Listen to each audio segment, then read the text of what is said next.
First of all, hello. Hi. It's very good to meet you. I just say I haven't been nervous about anything in a very long time. So what? I'm nervous. I mean, I'm nervous about running the video controls. Is this running? I think this is recording. I think we're all I am not worthy to be your first guest, guys. Come on. This is crazy. I know many billions of people who would disagree with that assessment. Yeah. Are you still riding the wave of euphoria after the immense success of all of this? I mean, you've got a download / ratings hit. You've got a hit with critics. You got a hit with fans.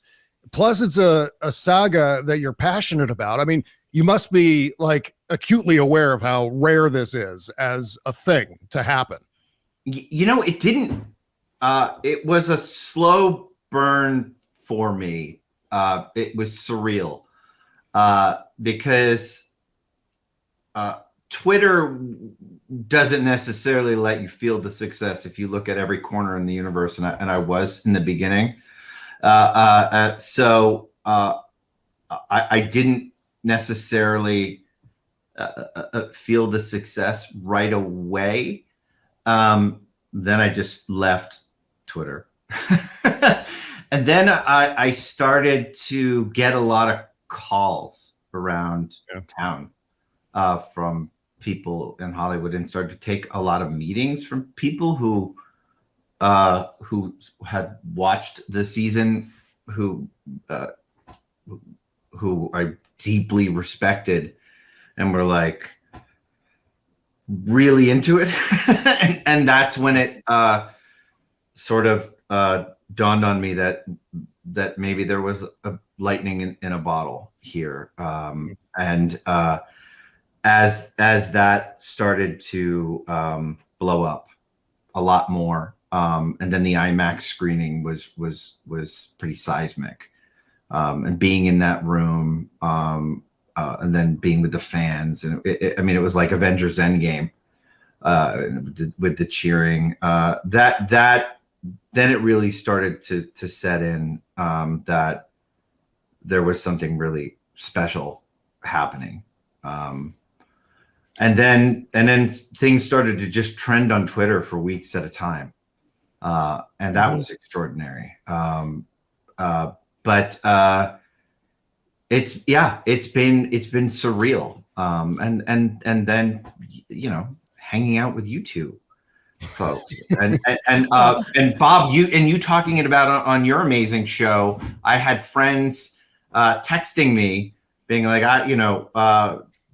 Bob won't stop talking about it every morning on your morning show, and they would send me clips from it, and I'm like, this is extraordinary. So it's been a wild ride.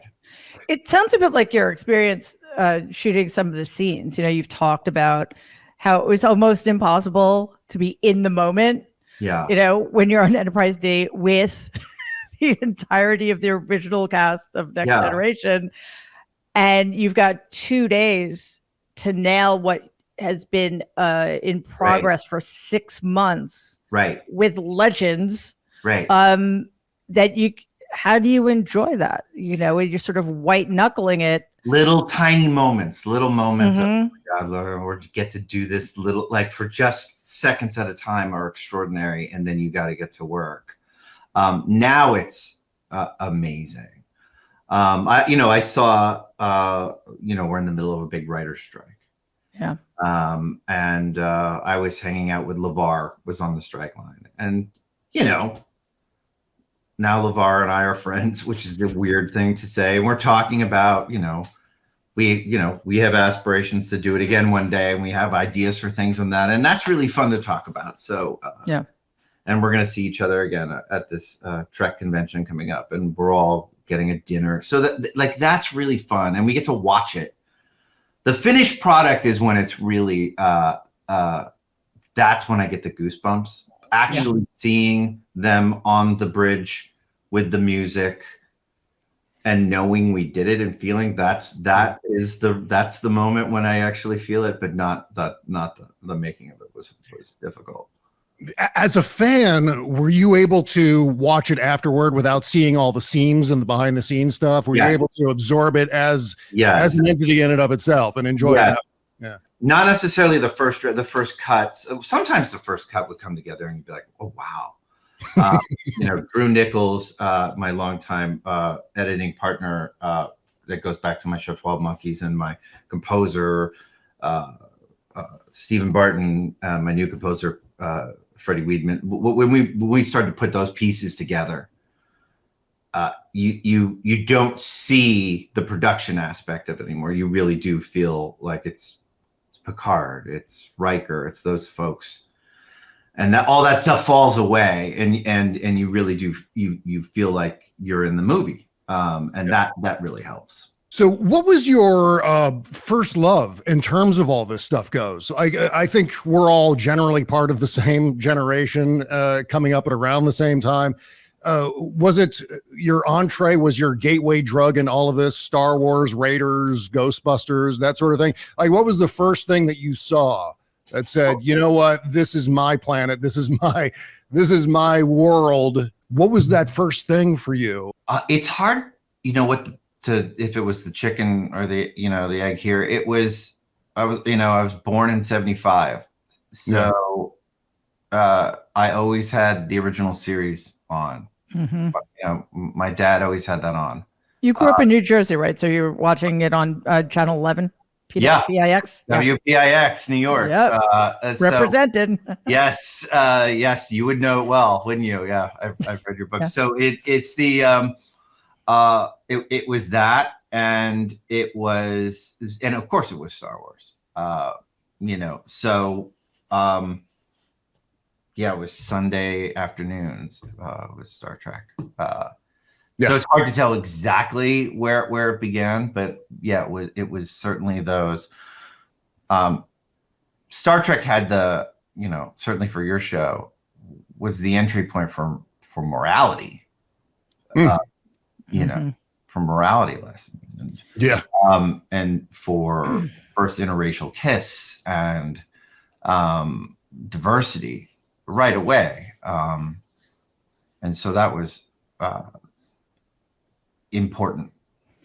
Terry, I want to dig into that a little bit more, because these are very different universes, Star Wars and Star Trek, and we can love both of them for very different reasons. But Star Trek, as you say, always resonated because of, maybe as kids that we didn't notice the diversity and that kind of thing, but also the camaraderie and the idea of a greater good. And what's always struck me, particularly as the iterations have become more frequent, is that the people who participate in the making of Star Trek franchises really seem to subscribe to the show's ethos. And I've always found that fascinating. Plus, of course, you guys always seem to get along so well. Like, you genuinely appreciate, respect, and like each other as the characters in the original series and going on forward. Is that just luck, or do you think there's something else at work here? Oh, that's interesting. I don't know. I don't know. It could be it could be a little bit of everything. I think if Star Trek is in your DNA, then it becomes part of who you are as a person, and embracing the infinite diversity and infinite combinations, and probably as part of being as open-minded as you can, and embracing as many different opinions and kinds of personalities and people, so you hopefully will get along with as many kinds of people as you can. Mm-hmm. Can be hard. But so maybe there might be something to that. That's interesting. Yeah, I would say Michael and Denise Okuda are prime examples of that, in terms of not only their expertise, but in terms of how they themselves embody the values of Star Trek. It's kind of an amazing overlap. I mean, if there are Star Trek characters existing in our modern real life right now, I would have to say, apart from the cast members, I would say Michael and Denise Okuda are those people. They are sort of time travelers from the Star Trek universe in our modern time saying, hey, keep an eye on this. Keep an eye on these stories that we're telling because they mean something and they're telling you something about your lives. And to me, that's really what Star Trek is kind of about. It's kind of giving us a message from the future to say, if you can stay on track, if you can make these decisions in the right order, in the right way, with these ideas and these values in mind, you can end up in this amazing utopian future. It was a really big deal to have Mike and Denise back for this season. They go back to, so when I moved out to Los Angeles to be an intern on Star Trek. I was an intern for Star Trek Post, which was both Deep Space Nine and Star Trek Voyager. I was working for free. I was getting college credit. And so one of the things that I would love to do was sneak out of Post and hang out at the art department, just because I had all the Akuta books and I literally had their baseball card. They had a Topps baseball card with Mike and Denise Akuta, and they you win. They took me under their wing, and then I became a PA. I would still hang out with them in their art department. I remember specifically they had chocolate covered espresso beans, and I would get all hepped up on that. Had my heart beating way too fast on those. Denise would give me those. So and I stayed with them, and I became an assistant, but through Enterprise. So there was a large swath of my life hanging out with the Akutas. So bringing them back onto this show was so important to me, and having them embrace the season the way they did was like being officially blessed by it. And then it was a very emotional, important aspect of the season was having them love it the way that they did. There was a meme going around the other day on Twitter, Terry. It was Dax's same-sex kiss from that reunion episode of DS9. I think it was season 4. And this guy reacted by saying, "Oh, Star Trek is just for lefties now."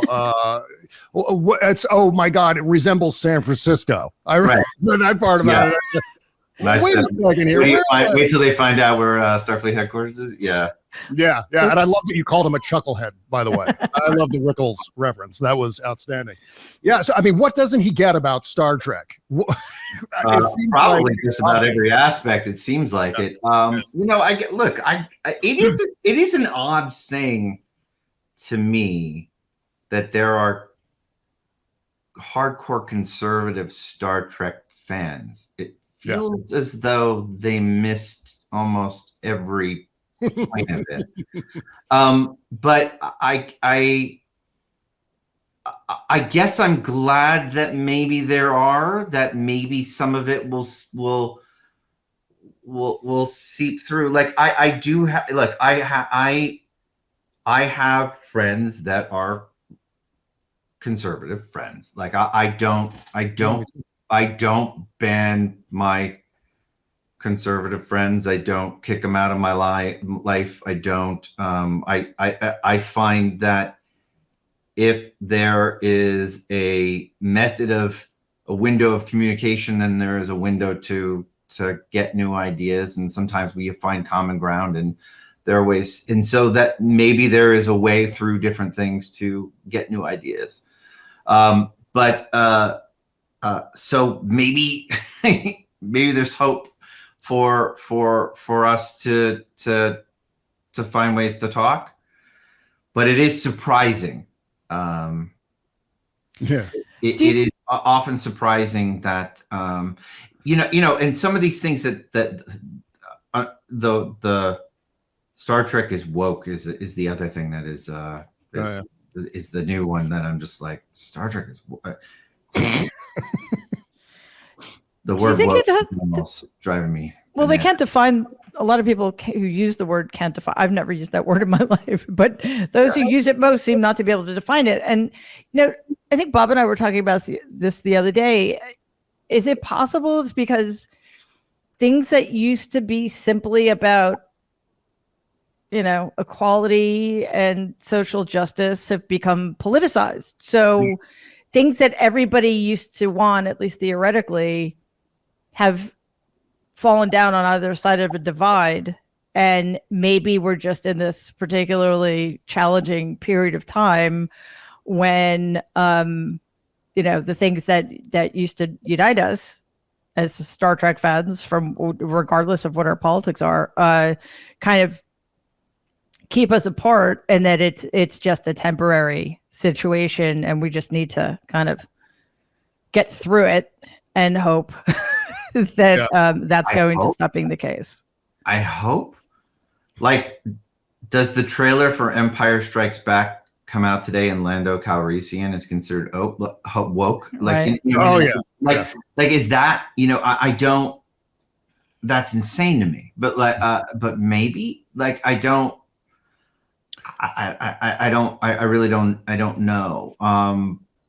Maybe it is a phase. I often wonder where, what started it. Like, this is the right conversation, right? Your Trek politics.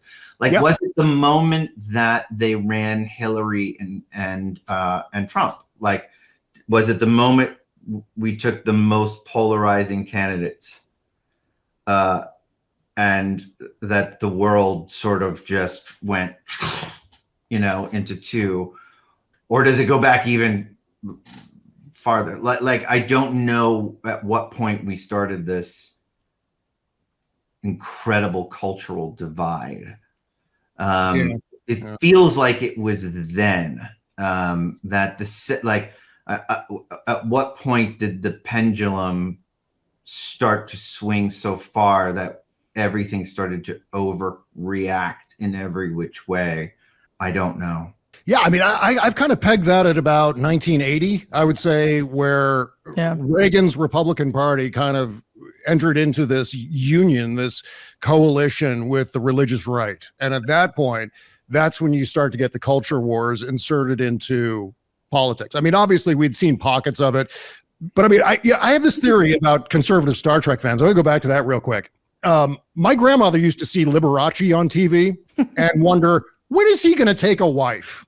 I mean, right. I wonder if maybe conservatives just haven't noticed the allegories. Like, they're too busy watching the space battles or listening to the music. I don't know what. They're seeing something else in Star Trek and missing the message, the values in there, or maybe they're just deliberately ignoring that. I mean, that could be a real thing too. I imagine sort of like, what was it, the ancient Aztecs looking out on the horizon and not seeing the conquistadors and their ships coming toward the shore to invade and occupy that land.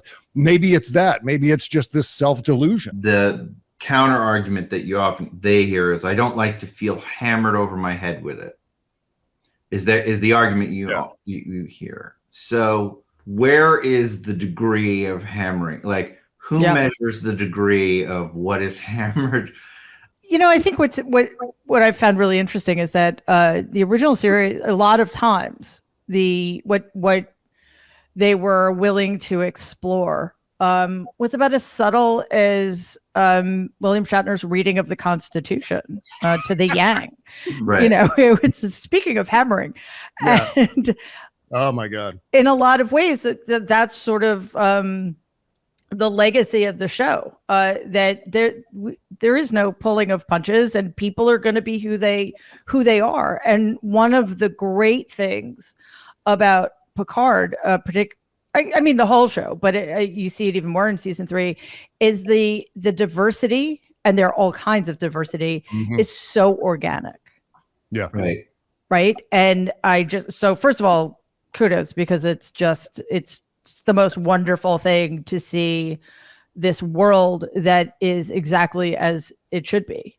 And everybody's comfortable in their own skin, and everybody's comfortable with everybody else. And the challenges are external to questions of identity. So thank you for that. I mean, it's truly, it was one of the most moving things about, and most successful things about the season, for sure. Well, I appreciate that. I mean, I don't know that I can take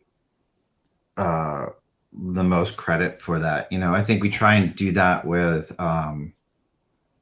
as many people as we can, you know, and you want to check into a lot, you know, we check in with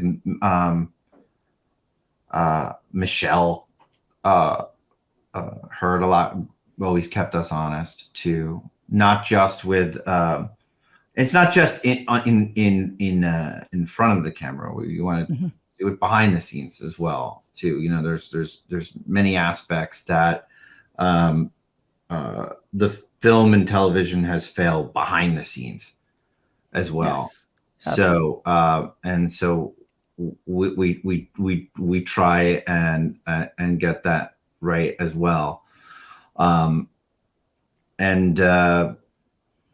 Yeah, you know, you try and do just the best you can in an organic way as possible. Yeah, and one of the things I noticed right off the bat in terms of season 3 was the strong presence of women over 50. And this is a great example of the organic nature of Star Trek and the inclusiveness and diversity of it. And that is that there wasn't a deliberate effort to say, let's have 6-7 cast members be women over 50, including our primary villain.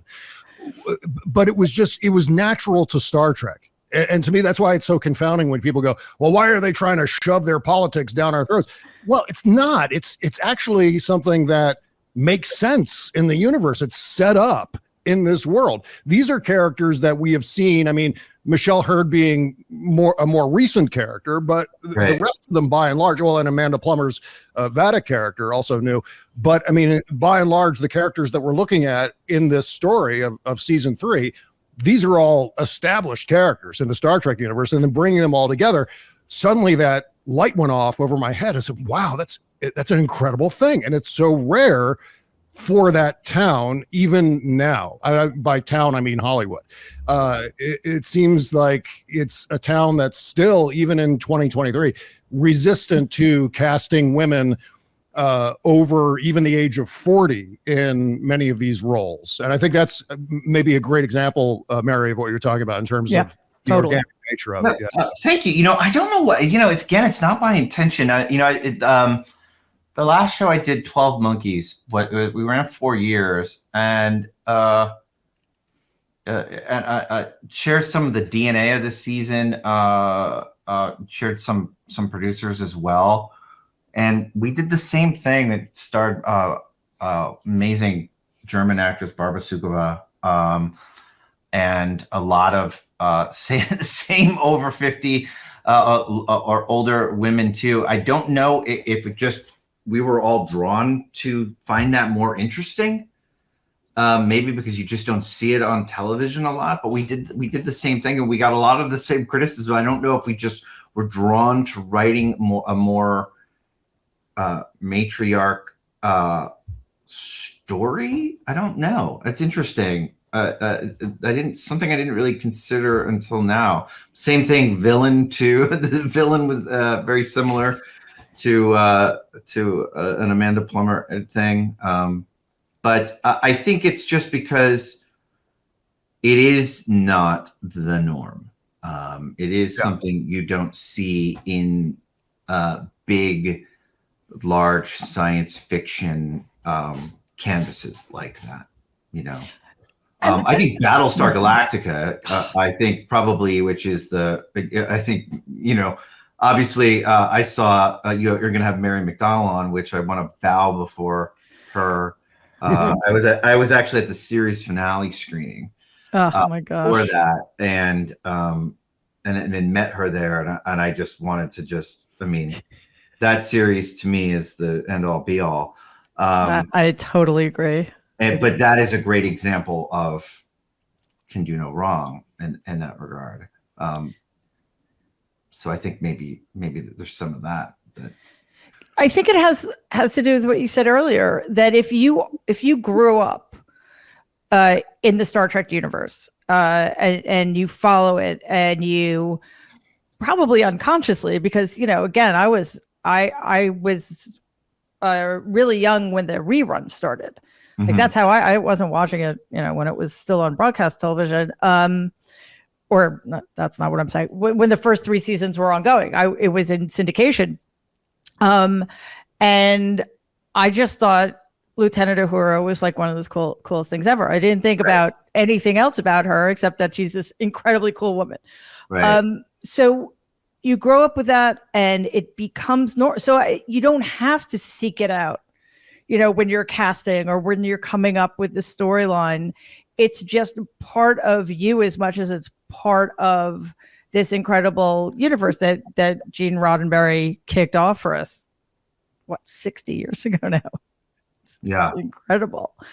So, and I think that's why it works, because it's not intentional in an artificial way.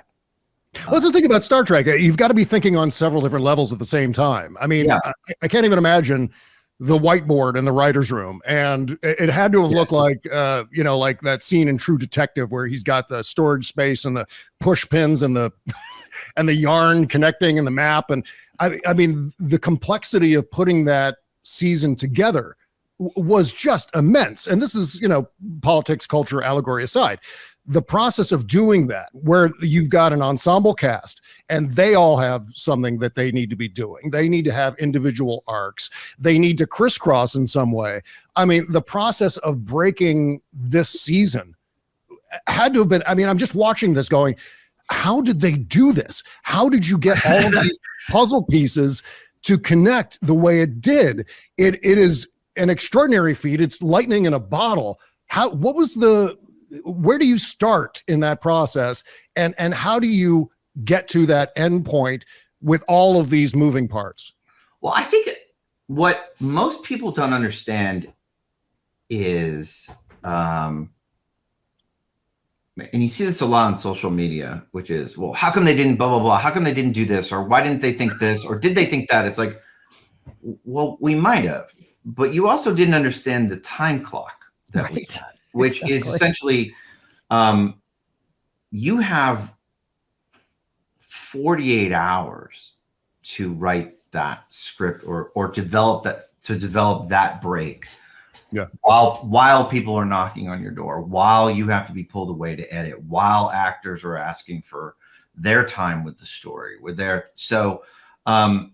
it is, you don't have the luxury of all the time in the world to work out all the problems that would be incredible. That's I think the misconception of how stories are put together in television is the luxury to go down every avenue, discuss every aspect politically, how it affects story, character, gender, every aspect of the rainbow, if you will. You just don't. You try your very, very, very best, but eventually you've got to get that to stage because someone has to shoot it, and that's it. And there's a budget, right? Right. And then you got to write it, and then sometimes you write it and they say nope. Or you do write it, and then an exec goes, I don't like it, so you got to change it. Or an actor says, I don't like it, or someone says, I'm not going to say it. So there's all those things too. That doesn't necessarily answer your question, but it is, it is. There's usually the broad concept is, here's the story. I think we're heading in this direction for sure. I mean, it started basically with the fundamental idea that it was about legacy. It was what we pass on.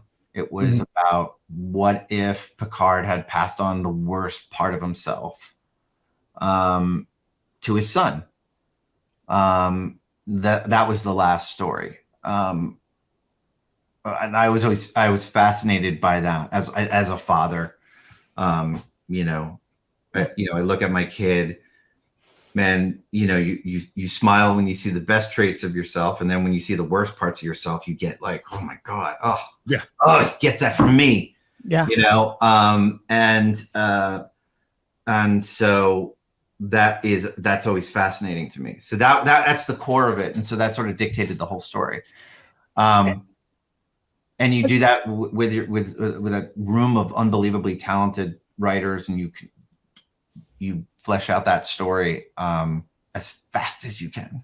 Yeah, and actually that reminds me of something I want to ask you, but before I do, I just want to point out that by making the extraordinarily difficult choices you made, by not inviting every single person back who of course you would have wanted to include, you allowed space for some just stunningly poignant moments with the people who were there, which again, another incredible gift. But I'd also heard you say in another interview, the idea of killing off a character. And a lot of people often refer to that as a brave move, because you're challenging the audience or you're upsetting the audience. But I think what you guys did in this season was much braver. And it was allowing these people we grew up with, admiring, wanting to emulate, idolizing in some cases, these incredibly strong people, and making them so vulnerable, especially Jean-Luc Picard. So can you talk about that a little bit, about how that worked out with the actors and what they contributed to that? Because there are a couple of moments there that I think would have challenged us in ways that just killing somebody off would not have done. Well, we were fortunate that all the actors were more than willing to go there. Certainly, nobody was particularly driven to just play the characters as they did in the 1990s. Nobody wanted to just. Nobody was like, let's just do the next gen characters. In fact, that was everyone right away was like, they just don't want to be doing next generation. Yeah. And that's also a challenge because in some ways you feel like you're betraying the next generation because you're not doing the next generation. You have to ask yourself, why would Beverly Crusher not tell Jean-Luc Picard about her son? So you really have to justify that as best you can with character and story and whatnot in ways that you're like, I don't know. But ultimately, I think we got there. I think we, and justified it in a pretty solid way. So the good news is they all really want to go there. And Gates is fully embraced that and went to places, and Frakes, my God, we went to places with Riker that I never thought we would be able to pull off. And then bought it back, because that's the other thing is you don't want misery porn with the next gen cast. Right. Exactly. You know what I mean? Like that's not where you want to be. You don't want to do 6 Feet Under and just be like, thanks a lot for making me feel miserable with the Star Trek Next Generation. Because like you want to see them be joyous and be on the bridge and laugh with them too. Like that was very important. Like you just didn't want to live in that space forever with them. Because you would hate that. That's right. That's what you did. Misery porn with the next gen cast. So I can imagine like pitching to Patrick Stewart. Hey, the next gen cast, but you're running a funeral home. What do you think? But again, like they would love to nothing more than to to play these are master thespians. They would love to do that. Patrick Stewart would absolutely. He'll cry for 45 minutes straight. He's a fantastic. He's a Shakespearean actor. He can do anything. So at the same time, you have to make sure that you're going to. Again, that's why it was so important to me at the end that you spend time with them playing poker, seeing them laugh, see those actors be themselves. Like that's them laughing at the end. Yeah. That's them improvising. That's them. I wanted people to feel like what it's like to hang out with the next gen cast. and have that special moment that the rest of us have when we're hanging out with them. So you could buy all that back if you were like, oh, thanks a lot. Like I had to watch Beverly Crusher and Picard argue about their baby. Thanks for that. At least you got to see them play poker and have fun by the end. You know what I mean? So, but so that was important. But television has evolved, right? We weren't going to do of the week. I mean, again, some fans were like, "This is not next gen. This is not." We weren't seeing Measure of a Man. I was like, no, we weren't doing next gen. We were doing very much. We were doing Star Trek 11. You know, we were doing another. This was cinematic universe Star Trek. That was what we set out to do. One last big movie. So that meant you were going deeper into their characters and challenging them and seeing vulnerability in that way. So, yeah, you know, it's scary. It is scary to go there because you are going to lose people. And we knew that. But it's also exciting. It was exciting to see Brent Spiner play 5 different characters in the span of 45 seconds. It was exciting. By the way, when LeVar went into that space where he's telling Data how broken he was when he died, we'd never really seen Geordi go to that place to Data before. And, you know, when we shot it, we were like, we got emotional, but we didn't know how the fans were going to react. So, yeah, and along those lines, when you saw the super positive reaction to Captain Shaw, Todd Stashwick's character, and you're like, oh crap, we kill him later. Spoiler, sorry. Yeah. Did you come up with a way to, like, did you start thinking at that point, okay, well, if we do Legacy, here's how we're going to bring him back? I mean, was there a sense of panic about like, oh my God, everyone loves this character and he dies. What do we do now? No, there was no. So there's there was always Captain Shaw is dead. There was always a Todd Stashwick in Legacy, but Captain Shaw is dead. So there was from minute one, there was always Todd Stashwick in Legacy. That's all I'm going to say. And it's awesome and it's amazing and we've always loved it. And I was hanging out at Jerry's with Todd, and as one does. Yes, and Todd had this pitch for this episode in Legacy. God bless if we ever do it. That is amazing. And he was pitching it to Jerry how to play it, and it was the greatest thing ever. And again, it's always been baked in the DNA of an idea, even before. So no, we were never worried. It was always the arc. I'm just glad that the audience embraced Todd because I love Todd and he's one of my best friends, and and I loved him from 12 Monkeys. So when we were in the room writing the character, we just wrote Captain Stashwick. So Captain Stashwick comes in, and we knew exactly how to write him right away. And so it was one of the easiest things we had ever written. So it's flattering for all of us, for Todd, for the writers, that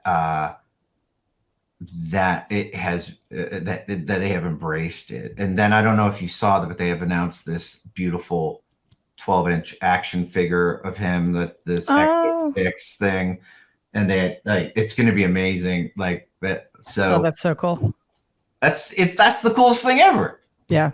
I've already started to figure out where I'm going to put it back here. Right. Yeah. I think it'll go great. Yeah. Trying to get them to make a Titan. They're going to trying to get them to make a Titan captain's chair for it. So it's going to spin, of course. Yeah. You're right. All right. Just making sure. Well, then you got to make a 7. But I noticed you beat the living crap out of your friend Todd Stashwick in this season. I mean, compound fracture of his leg. I think at one point that is a tradition. Goes back from 12 Monkeys. Every season I beat the shit out of him in 12 Monkeys. Todd. You're totally screwed in this season. We're gonna beat you up several times, and then we're gonna kill you. And so, good luck. Right. No, it goes back to, so there's an episode in 12 Monkeys where he plays a very particular kind of asshole. He's sort of like a sociopathic Pete Venkman in 12 Monkeys. And these characters try and off him in one of the episodes. And so they take him out to a place and essentially they're good fellowsing him. They're going to off him. At the end of the episode, he comes back limping, near dead. And instead of like seeking revenge, he's like, nicely done. And from there on through, there's just a respect level with those characters. But he's just beaten to an inch of his life. So from there on through every season, I take him to a place like that. And that's our tradition. It's like at the end of every episode about Battlestar Galactica, when there's a cartoon version of Rondi Moore and his, I guess, producing partner. And one of them beats the shit out of the other one. And it's just in new and creative ways every single time. And it's so it's like that. It's like that. So you said the Shaw dead naming thing. That was intentional. That was the where he refers to Seven as her human name before she was assimilated. That was kind of the idea that he's pulling that kind of stunt. Yeah, we didn't strictly say dead name. I mean, it was we knew it was he wasn't going to refer to her as a Borg name. Mm-hmm. And then, as you know, in the writers' room, and certainly with our queer writers, it became a dead naming like allegory. But it's not exactly a one-to-one allegory because, you know, the trans community is not necessarily the Borg in that way. But massacre people at the Battle of Wolf 359. So, but it is definitely an identity allegory in that way. And you know, I think for in that kind of that aggression. And it was interesting to watch that that play out on social media too, because people really hated him and then came to really love him by the end. It came to kill this guy to you better not kill this guy. Right. By the end, which was really something. But the other thing about that character's complexity, which is I thought fascinating, is that he's actually right about a lot of stuff. He's right about, you know, the breaking the rules and going against protocol, and he has every reason to be pissed off about some things. So all the rest aside, he has a point. And that's that is a long that starts way back in season 1. I mean, there's so much insubordination going on in that show. Going forward, it's kind of incredible. Like this is the first time I think anybody's even noticed. Yeah, I mean which was risky for us to play, because Riker and Picard are straight up breaking the rules, but it's okay because you love them and they're doing it to rescue their friend. So the audience is with them, but it's not good. Exactly. They're doing. But it was an interesting dynamic to play. Yeah. Oh, I thought it was fascinating. Actually, it's one of my favorite parts about it because it was so out of left field. Right. Like nobody questions the great Jean-Luc Picard. Right. So yeah, I loved it. Was the Neo Constitution class vessel? Oh my God. First of all, genius idea. When I first saw that in the very first trailer, I said, oh my God, they're really onto something with season 3. This is going to be really incredible, because it screams out Star Trek. You think of that design. Who's responsible for the design of Titan A? and who came up with the original idea? Let's do this. Let's go down this road and kind of bring back that Constitution class look for this particular ship. So that came about. Thank you. So that came about. We needed a new hero ship, and I was looking at a lot of the designs going forward, and we had just designed the Stargazer, and I had for season 2, and I was bringing things back to a saucer section. Everything had the Enterprise E and the Enterprise F was heading in a real sort of arrowhead forward kind of spoon-like design. Things were getting real chonky. And Battleship, which I rationalized for, the Dominion War and things, but so we brought in, again, it was John Eaves, everybody who had been designing these ships, and we kept heading forward, and the designs just kept getting too advanced. So, and I had designed the nacelles on the Stargazer. I had harkened back to the sort of Art Deco movie era design already. I had sort of brought them back towards the Kirk movie era. Then I saw this fan named Bill Krause had made this kind of quasi what I call the neo constitutional, this design of this it's called the Shangri-La class ship. That was like kind of a new Constitution class ship. And I showed it to Dave Blass. I'm like, I really liked this ship. What if we added our nacelles and tweaked it a bit? And so Dave Blass, our production designer, reached out to him. We got the design. We handed it over to one of our ship designer, Doug Drexler, who kind of made some changes a little bit to fit our aesthetic a little bit more. And then that became the Titan.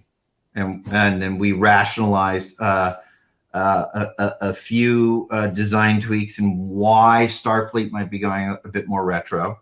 Got a whole lot of shit from some starship nerds. But it was okay. And then some trailer came out, got a lot of whiplash from some Star Trek fans, and then a lot of love from some older Star Trek fans. And then it came out, and then a lot of love. I think once people started to see it in action, people started to fall in love with it. And that's the case with most Star Trek ships. It goes back to like the Enterprise D. I remember when they debuted the Enterprise D. I remember when the first time they showed it, people were like, "What the hell is this thing?" Because it looked nothing like it, and then people embraced it and fell in love with it, and it became a thing. So yeah, it was just getting back to the saucers, getting back to a little old school Star Trek. The underdog I really wanted the ship to feel like an underdog this season. Oh yeah. You know what I mean? And just be like, that thing is going to just get its ass kicked all season. And that was the spirit of it. And I knew the ending was going to be 7 of 9 becoming commander of the Enterprise, and that this was going to be the story of the origin of the new Enterprise, that this was going to be its maiden voyage, and that the fact that it had been commandeered by the crew of the Enterprise, they were just going to rename it the Enterprise. So it needed to look like the Enterprise. So that became the Enterprise G. There's kind of a methodology about that too, in terms of if you're not a fan and you see a particular silhouette of something, like for example, Batman, immediately recognizable as just a silhouette. Some of the great aesthetics in these various nerd universes that we dwell in have that kind of thing where you immediately recognize what it is, whether you're a fan or not. And that's what the Constitution class, I think, brought to Picard season 3. Anyone watching a trailer or catching a GIF somewhere on social media and seeing that shape, that design went, oh, new Star Trek. Maybe I should check that out. That's immediately recognizable. There's a method to this that goes beyond this, what I consider to be a derogatory term. And I hope this goes away eventually. Like the term Mary Sue, I hope fan service dies. It is a really strange thing, this fan service term. It like the word service is awful too. Yeah. It's not, again, I liken it to what is it, 56 years now? Is that what it is? Or is that what we're walking into? Okay. So, and I've been saying this to death. People must really hate it, but you walk into somebody's house and they've lived there for 56 years. Mm-hmm. They've got stuff on their walls for 50 that they've lived in. They've got furniture. They play music that they like for 56 years. You're going to sit there and shame them for it? Like, that's the house they've lived in. Right. So if it means you're running into stuff in the universe, because it's a 56-year-old universe. You're not serving anything. It's just what it should be. So yeah, I have a fundamental difference. Look, I think it can be egregious, and I suppose it could be a fair criticism. I would say Moriarty was probably the most egregious thing that I added to it. That was fine, but I don't give a shit. I wanted Moriarty in it. He's awesome. But the rest, we really tried to be as organic as possible in it. Otherwise, we could have easily just started the season with them on the Enterprise D bridge. It's no problem. Yeah. Just do it. We could put them all in the Enterprise. It's no big deal. They're back. But we didn't. Well, because, it's that tension between familiarity and evolution. Like you said, you can't have the crew from the 90s being exactly the same, because how weird would that be? It'd be really weird. It would not speak well of them as individuals if they haven't evolved over 3 decades. So, and it's science fiction. Some technology sticks around longer than others, and other technology advances. So like we kind of, I don't know. I feel like you gave us the best of both worlds by having plenty of touchstones to keep us grounded in this universe we love with these people we love, but allowing us to, or I should say, allowing all of you and your creativity to kind of push the envelope to advance the story. And that is so important to keeping things relevant and alive, I think. Well, plus, in a sense, I just want to add that we're talking about essentially the finale of The Next Generation, which lasted 7 seasons. It's a lot of storytelling and a lot of aesthetic references in the process of telling that story. And then you get to the final act of this, which I still contend, Terry, is not just one movie. I think Picard season 3 signifies a trilogy of movies. We got movies 11, 12, and 13 in Star Trek Picard season 3. And so you can't conclude those stories without referencing the things that led up to that point. In other words, imagine getting to Act 3 of Raiders of the Lost Ark, and suddenly Indy and the cast are in the story of Ordinary People or something like that. And it's this complete left turn. That would be quite a crossover. So Vadek's cigar smoking. Yeah. I just happened to rewatch The Undiscovered Country the other day. And there's a changeling, not the same kind of changeling, a different race of changeling, smoking the same kind of cigar in Star Trek 6. Yeah. Maybe shape-shifting species have a thing for cigar smoking or something like that. I don't know. That's a coincidence, actually. That's a coincidence. We didn't think of Amon. Is that what was? Is that what? Yeah, Amon. Yeah. That's a coincidence. We the smoking thing came from Amanda Plummer, I think. Wow. We just thought she should have a little bit of business, and it's Amanda Plummer, and thinking Pulp Fiction, and just like, you think you should be smoking? And Amanda Plummer is a smoker in general. I mean, she would smoke those fake cigarettes and then go outside and have a full cigarette and come back in and smoke them. it was that came from that collaboration. So yeah, but no, it's a bit of a coincidence. Oh, that's fascinating. Yeah. She's fascinating too. Yeah. Also, just Bob's talking about how many seasons there were in the movies, but people also need to remember that when the original Next Generation was on TV, they got 22 to 24 episodes a season. Yeah. And that has to, that gives you luxuries you guys absolutely did not have. So did that, obviously that determined a lot of the choices you made, but you know what I'm saying? Like you're under completely different kind of time pressure. Well, we'd done 20. Because we did season 2 back to back. So we did 20. Yeah. So but you know what I'm saying in terms of a season, so what the original episode is series had 140 episodes. Yeah, I don't think they quite got to 200, did they? It was something like 199 episodes or something like that. What was all good things? I don't know. It was up there. It was a lot of television. Yeah. Yeah. So you got 30, which is just, and to do what you did in that short scope of time. You mean the whole series. Yeah. Yeah. The whole series. I wasn't there for season 1. Season 1, right? You meant for season 2, but but season 2 we did back to back. That's fascinating. Sure was. Wow.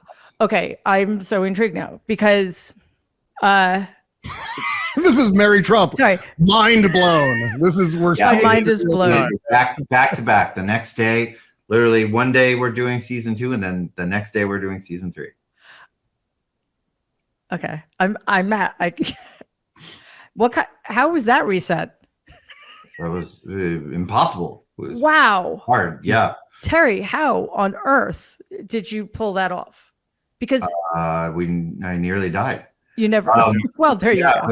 It was. We. You didn't sleep for a year. I did not. No. I like to say. What's my little go-to line? I took 35 years off my life and put on 35 pounds. It was also a time of COVID too. Like COVID dropped in the middle of it. So I had to break off about 9 weeks before season 2 was over to start working on season 3. Yeah. And that's been one of the things about Picard is that the seasons are so qualitatively and thematically different that sometimes I wonder, like, how did you manage? It literally is like pulling a rabbit out of a hat. What you did in season 3. Yeah. Yeah. They're all very different. Yeah, they were all different. They were all. Was the intention from the outset to be an anthology series? Was that the original idea? They said when I came on, they said they wanted all 3 seasons to be very different. Yeah, because initially I had said, well, you have a 2-season pickup. You could end season 2 with the biggest cliffhanger of all time, if we build it. And they said no, we want all 3 seasons to be different. I'm like, okay. And so that was the goal. And then we developed season 2 to be one story, and then season 3 would be entirely different. And so about 9 weeks before season 2 was, Akiva's like, you gotta break off and start working on your season 3, kid. And I'm like, all right. He's like, and he's like, what do you want to do? I'm like, I want to do the last Next Generation thing. And they were all very, very supportive of it. Thank goodness. It was a thing to, it was pretty crazy. We'd be remiss if we didn't mention 2 things. The visual effects, which were hands down some of the best I've ever seen, especially for television. And second of all, the score. Oh my God. The score for this season is one of the greats in the entire saga of all the Star Treks. And I hear not only references to other Star Trek shows and movies, but I hear references to things that we grew up with. It has that sort of classic late 70s, early 80s bombastic summer blockbuster sound to it that is inherently familiar. I hear hints of John Williams and Alan Silvestri's score for Back to the Future, and all these little things, and not that they're being derivative or anything like that. It just has that same vibe. Right. That was the goal. So for season 3, I brought on Stephen Barton, who was my composer for 12 Monkeys. And I literally parked him in the office next to me. And the goal was to make it sound like the Star Trek films I grew up with. And I said, well, you know, the goal is what would Jerry Goldsmith do? What would James Horner do? How can we make it every episode sound like a giant Star Trek movie? Now, the problem with that is when you have a movie, you have weeks and weeks and months to score it. You have an episode of television, you don't. You know, television, you're supposed to write it. You're supposed to track it. Means you reuse a lot of cues after a while, and we didn't want to do that. So we burned Steven out. And you know, and we were spending a lot of money on orchestra. I mean, it was a feature film orchestra, and you don't have that kind of money in television. So suddenly we were, you know, we're scoring sessions and you know, at a time of COVID too, which is more expensive because you can't have brass and string in the same room at the same time anymore because of COVID costs. And so, you know, everything's costing more. So by episode 7, Steven's like, help. And so, but it's sounding amazing. Like we've been doing it. We have a feature film score. And so, but we had found this, my editor, Drew, we had been temping, found this brilliant score called, I think, Occupation Rainfall that we'd used it in. It was this movie that no one ever heard of, but we've been using this music in some of our times. I was like, who is this composer? What is this score? This guy named Freddie Wiedemann. We're like, I don't know who this guy is, but maybe he'll want to do an episode for us. So I sent an email, never heard back. It's because it went to this guy's spam folder. So I called this guy's agent, and he's like, this guy will do a Star Trek episode for you. Young guy. Turns out he's in LA. Literally get him on the phone. He starts scoring for us the next day. This guy's the greatest guy ever. Becomes one of our best friends. Ends up scoring. He writes the big Q, Make It So, the Enterprise D thing. Which is the best track of the score. Maybe the best. Yeah. He ends up, Poor Steven's so burnt out, he doesn't even get to write the big piece. That's okay. Steven gets to write the whole last half of the finale, which has all the great stuff. Steven's written enough. Steven got like you go. He's like, man, I don't even. I'm like, Steven, you wrote you're good, Steven. You wrote the Titan theme. You're golden. But we and then they together they wrote the brilliant finale. But it sounds amazing. And they got along amazing, and I love them. That's so cool. They're just the greatest guys ever. And so could not have been luckier with those two. Did you go to the scorings, the recording? Oh my God, yeah, yes. Although I missed the big one. I missed that one. Oh, Make It So? Yeah, I did not get the email about that one. Oh my gosh. Oh. Yeah, but it's okay. I would have, if I had attended and it was my project, I would have passed out as soon as I heard that music go and be in the control room. That would have been it. Steven recorded the final cue, the end credits. He re-recorded the big next gen theme for the poker game when it went for the big credits. And when he did, we did it at Warner Brothers.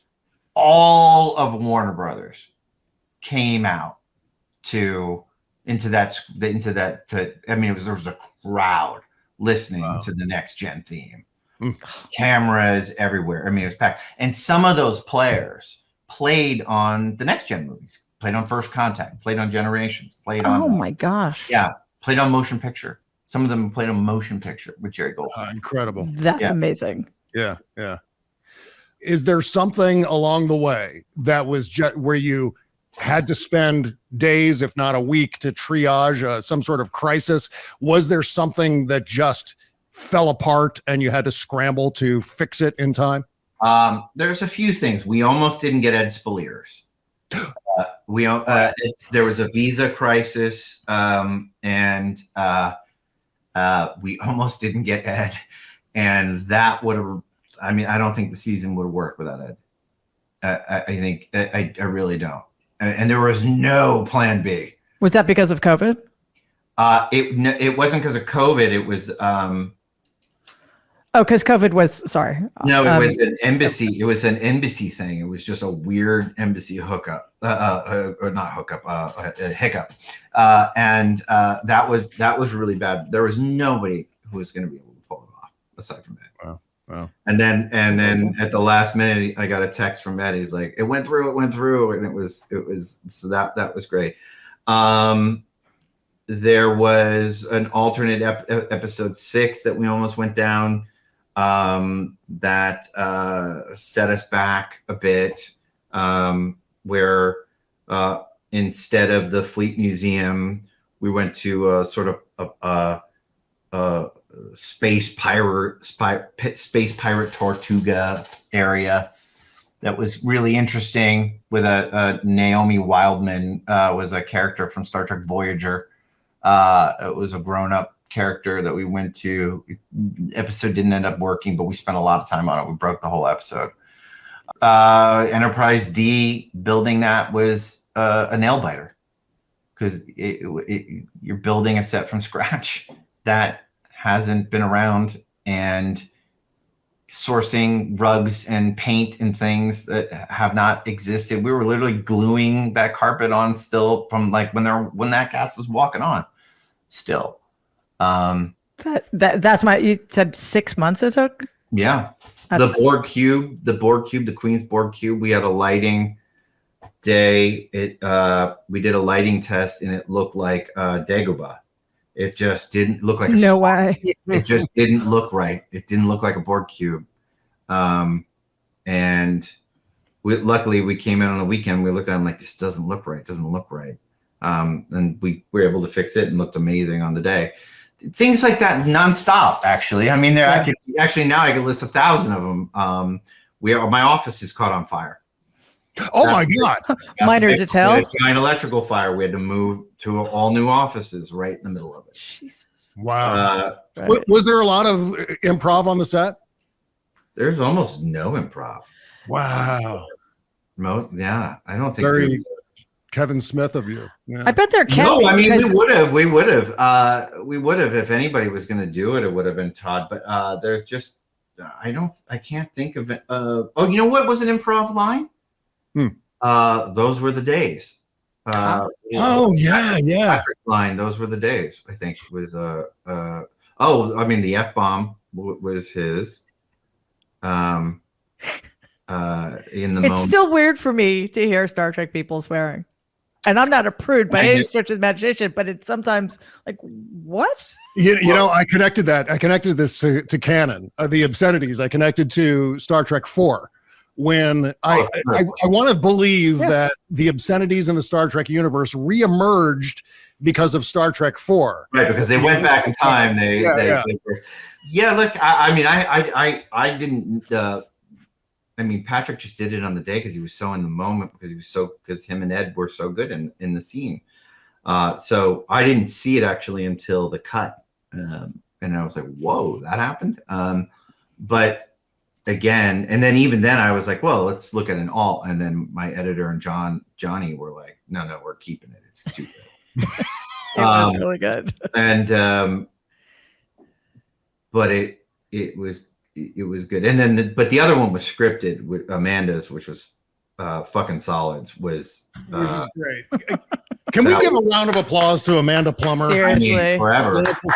Forever. I've always loved her, and to see her in this and that devilish smile of hers. I'm gonna get dinner with her this week. Oh my God. I it was so funny. I at the premiere, I saw everybody at it was at the Chinese theater, and then but at the party, there was something about seeing Amanda there that just like melted my heart. I don't know why. She just was so wonderful, so giving, and just like embraced this character.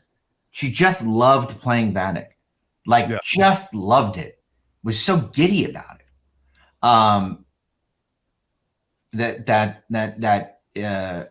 It was so charming. I don't know another way to put it.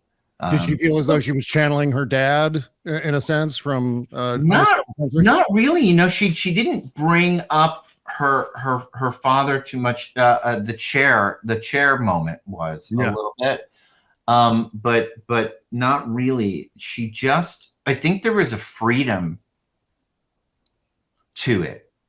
It allowed her to go to so many different places at once. Mm-hmm. It was funny.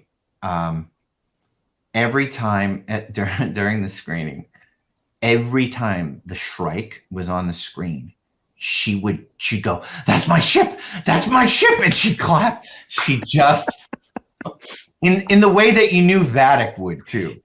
Like it was special.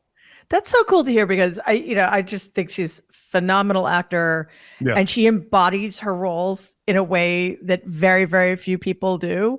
And there's just something so authentic about her. And that's really great to hear. Yeah. Because she's Lydia just so phenomenal. Her character Lydia in The Fisher King is just so endearing, and you just want to give her a great big hug. And oh, she's great in Battlestar. She's got a small role in Battlestar, season 3, I think. Yeah. And So I Married an Axe Murderer. Let's not forget that, please. Yeah. Terry, I don't want this to stop, but I'm feeling greedy. So I hope you'll come back. We hope you'll come back. I definitely will. Because this was phenomenal. I hope I didn't bore all your listeners on your first podcast. Seriously, this is fantastic. Well, thank you so much. So much, and we will be in touch. It's been a pleasure. Okay, that was just ridiculously amazing. Yeah. Where is he? Can we bring him back? I've got like 1,000 more questions for Terry. He has no choice. Of course, he's coming back. Yeah. But we should probably have some other guests on first. Yes, absolutely. In fact, we've got the great Jerry Ryan coming up next time, Captain 7 of 9. This is so exciting because it's one of those things where this is the first guest that we'll have that has history with my Star Trek fandom. That's going back to like the middle 1990s when I was dirt poor, working in radio, making $98 a week, and watching Star Trek Voyager, and just being totally into it. Still building the models, by the way, and which have all been destroyed by a cat at some point or another. But suffice to say, I'm looking forward to talking with Jerry Ryan next time around.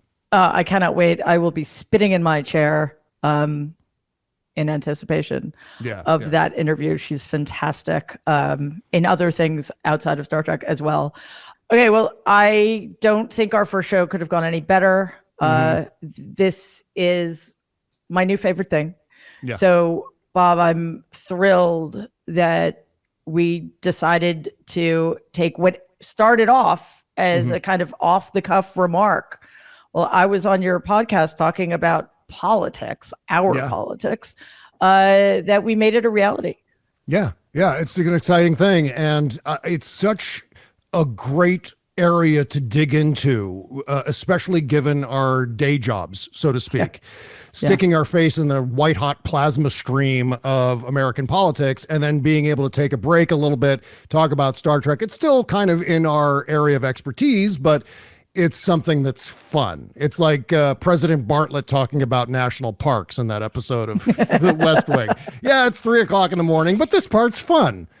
So that's what I'm excited about. And this, I think this episode has been sort of the basic format that we're going to be dealing in. It'll be a conversation between the two of us about an episode of Star Trek, and specifically the allegory in that episode and deconstructing that, and then segueing over to a guest interview. And so you can expect more of the same moving forward. Yeah, absolutely. And I just wanted everybody out there, make it one of your goals in life to put yourself in a position where you have to watch Star Trek for work. Exactly right. Oh, and by the way, don't forget to like and share and subscribe and circulate this episode all around. We're on social media at Trek Politics on Twitter, at Trek Politics on Instagram. The website is trekpolitics.com. I think you get the trend on the naming convention by now. But we're going to be adding, I don't think we're on all of the podcast platforms yet, but we're going to be adding that as we go.